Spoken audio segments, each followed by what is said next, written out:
Hello, everybody. Thank you for joining me. Tonight is another wonderful episode. These are very special bonus episodes. My name is Kimberly. You already know me from this Fat Girl Life podcast, from the Rope of Hope podcast, and from Big Beautiful Badasses. But this episode is very different. June is Pride Month, and as a very proud ally, I want to be able to lend my love and support. And this is how I know how to do it, is by bringing awareness, bringing education, and showing that love is love. It doesn't matter who you are or who you love. We all deserve love. So that is the focus of these episodes. And I've been so blessed to make so many wonderful connections with people that are coming on and sharing their stories. Daniel is one of those people. So Daniel, welcome to the show. Thank you for having me. Of course. Before we get into your story, why don't you tell everybody a little bit about yourself? I am a resident of East Tennessee, born and raised in the South. I've been with my husband for 21 years. We've been married 2. I'm a father of 2, grandfather of 3. I'm a hairstylist by trade, and my husband and I own a salon together.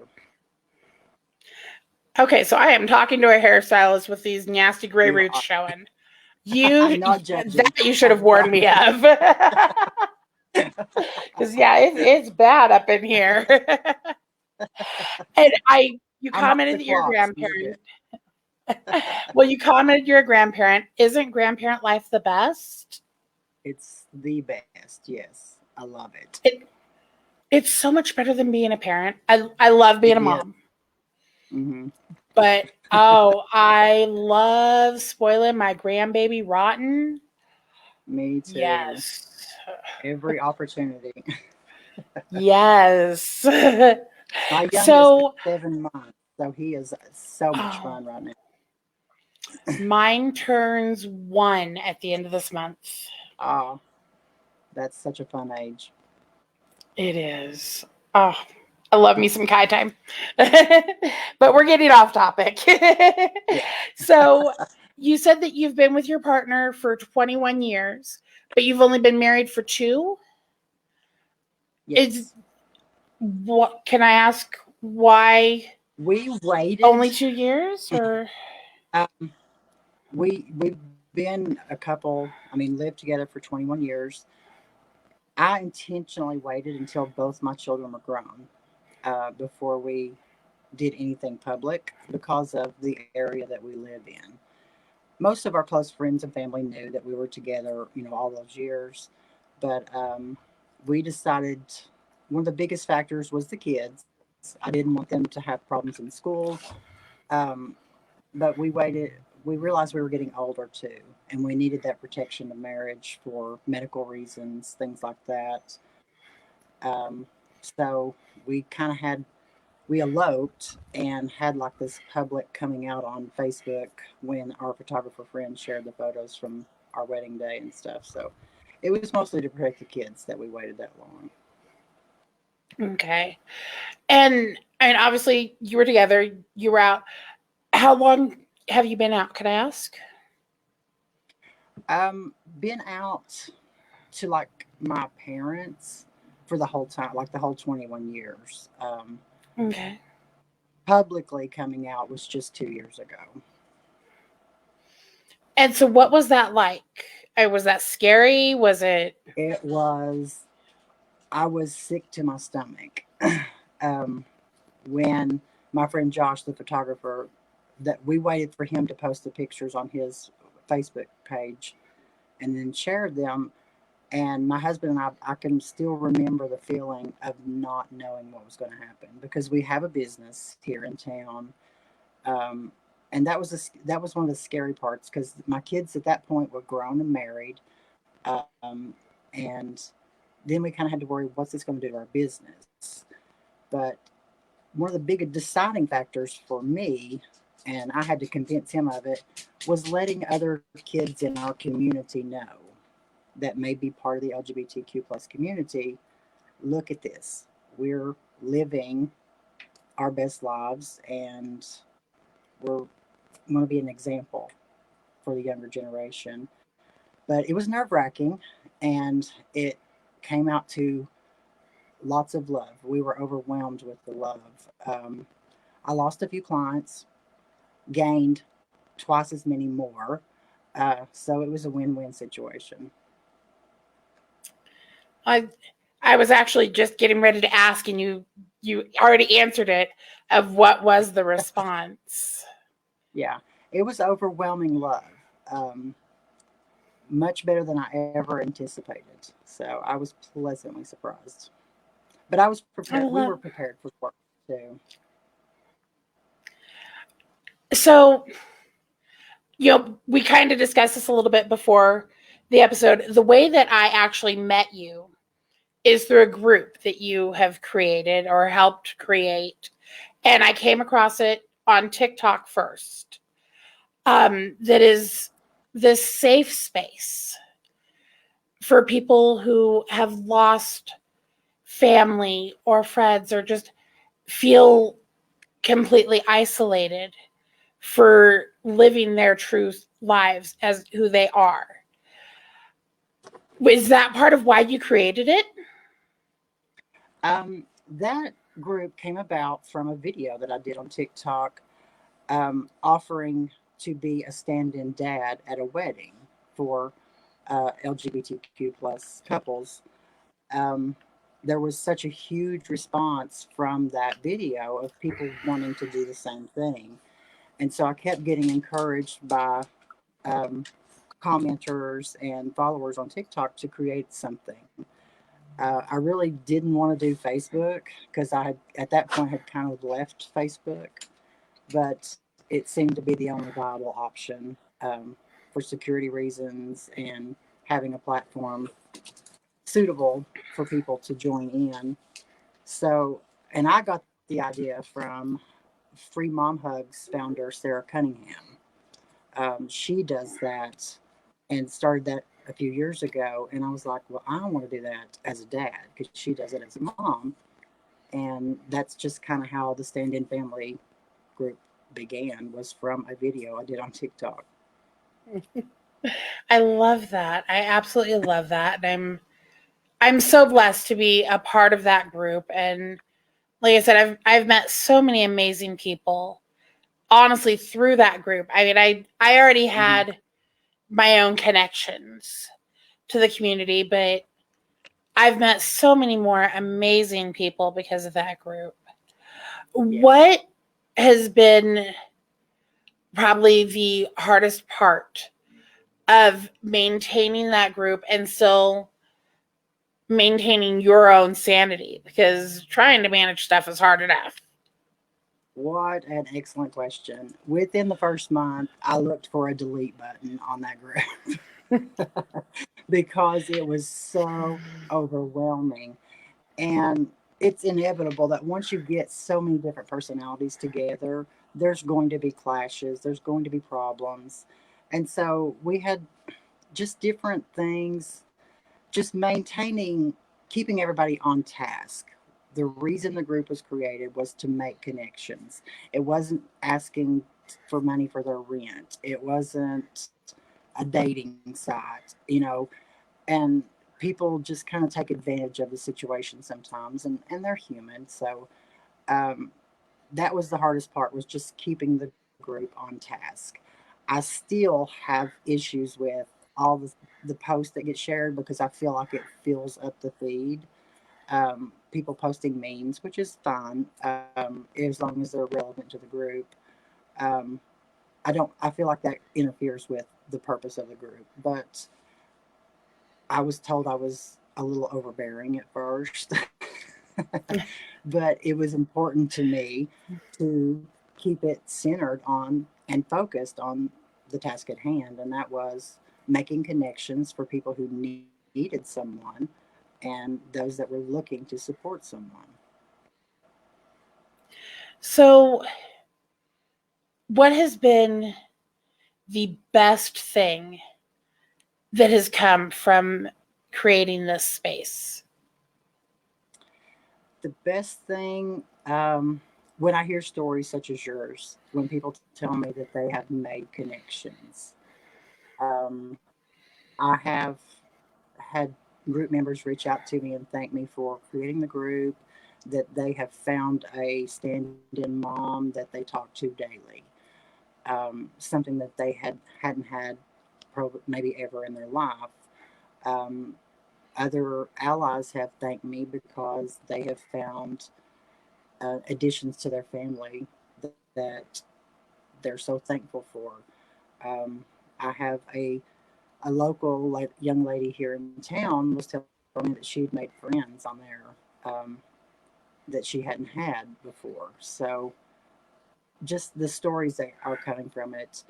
I'm still waiting. As far as I know, no one has been able to attend a wedding yet. I've had a few people ask me to attend their wedding, but COVID kind of threw everything off. But I'm waiting for wedding pictures. That's what I want to see, and then I'll be like, yes, this is that'll be like the cherry on top for me. Okay, so that is the challenge I am issuing to anybody who is watching this.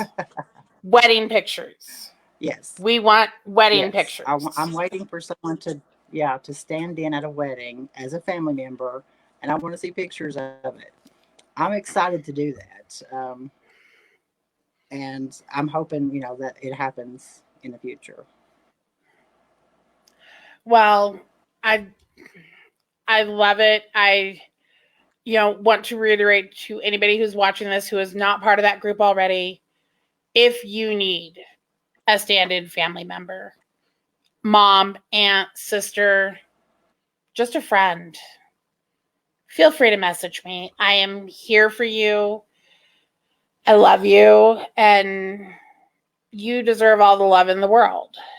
So let me reiterate that, and I'm sure Daniel echoes those sentiments. Absolutely, yes. I have met I've met kids. I'm dad to a lot of kids. I've lost count actually how many kids that I've met on TikTok that call me dad. A lot of my kids are in the group too, and have found other family members, but they say there's still only one dad. So I feel very honored that that I can be that person for them. And I have a couple of kids that I talk to every day. I get a good morning, dad message from them, and I check in on them. Um, I talk to them a lot more than I talk to my biological children, honestly. But that's just life. It happens, and sometimes one kid needs you more than the other. Absolutely, So, yes. going through your entire life, from the day that you first came out as a gay man, what has been the hardest part? Accepting myself. I can answer that very quickly. Accepting who I am.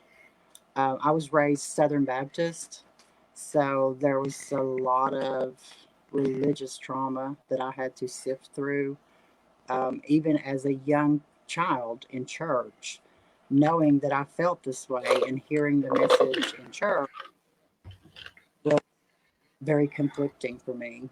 Um, so that's been one of my biggest battles, um, was accepting who I am and knowing that I love myself the way I am and be who I am.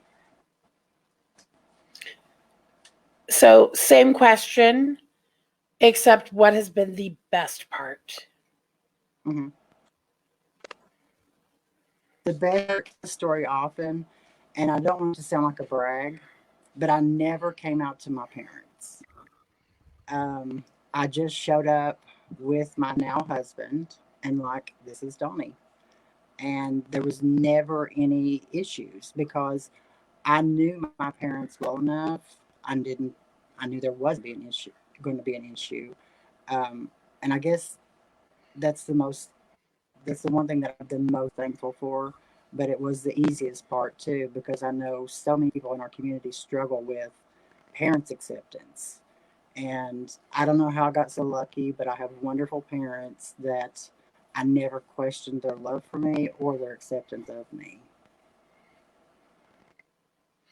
So I have one final question. And I've asked this question of everybody who's come on these episodes. Knowing what you know Mhm. now in life, if you could go back and talk to that younger you that was afraid to accept who you were, what advice would you give? I would say be brave and do it. You are the way that God made you. Um, you've got a fabulous life ahead of you, so stop being afraid and just go for it. I love that. I I know that's I not a very love elaborate that. answer, but that's No, but it's so because poignant. living in It is fear so is the biggest poignant. part of coming out. Yes.